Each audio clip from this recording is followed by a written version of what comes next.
বিশেষ ক্ষমতা আইনে মডেল মেঘনা আলমকে 30 দিনের আটকাদেশ দিয়ে কারাগারে পাঠানো হয়েছে।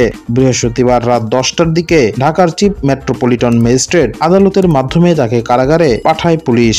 জানা গেছে, বাংলাদেশ থেকে সদ্য বিদায় নেওয়া সৌদি রাষ্ট্রদূত ইসা বিন ইউসুফ আল দুহাইলানের অনানুষ্ঠানিক অভিযোগের ভিত্তিতে মডেল ও অভিনেত্রী মেঘনা আলমকে আটক করে পুলিশ। পুলিশের আবেদনের ভিত্তিতে আদালত তাকে বিশেষ ক্ষমতা আইনে 30 দিনের আটকাদেশ দিয়েছেন। বর্তমানে তিনি গাজীপুরের কাশিমপুর কেন্দ্রীয় কারাগারে রয়েছেন। এদিকে মেঘনা আলমের ঘটনায় দেওয়ান সামির নামের একজনকে গ্রেপ্তার করা হয়েছে। তিনি মেঘনা আলমের সহযোগী ছিলেন। ডিবি পুলিশের অতিরিক্ত কমিশনার রেজাউল করিম মল্লিক শুক্রবার সন্ধ্যায় গণমাধ্যমকে বিষয়টি নিশ্চিত করেছেন। মেঘনা আলম 2020 সালে অনুষ্ঠিত মিস আর্ট বাংলাদেশ প্রতিযোগিতায় বিজয়ী হন।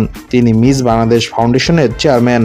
অন্যদিকে সৌদি ও বাংলাদেশ সরকারের কয়েকটি সূত্রের মাধ্যমে জানা গেছে, রাষ্ট্রদূত ইসা অনানুষ্ঠানিকভাবে জানান একজন নারী আর্থিক সুবিধা নেওয়ার জন্য তার সঙ্গে প্রতারণার চেষ্টা করেছেন, তাকে বিভিন্ন হুমকি দিচ্ছেন। রাষ্ট্রদূতের অভিযোগটি আমলে নিয়ে বিষয়টি গুরুত্বের সঙ্গে দেখার জন্য পররাষ্ট্র মন্ত্রণালয় থেকে স্বরাষ্ট্র মন্ত্রণালয়কে অনুরোধ করা হয়। স্বরাষ্ট্র মন্ত্রণালয়ের নির্দেশে পুলিশ বিষয়টি খতিয়ে দেখতে গিয়ে রাষ্ট্রদূতের সঙ্গে মেঘনা আলমের যোগাযোগ থাকার বিষয়টি জানতে পারে।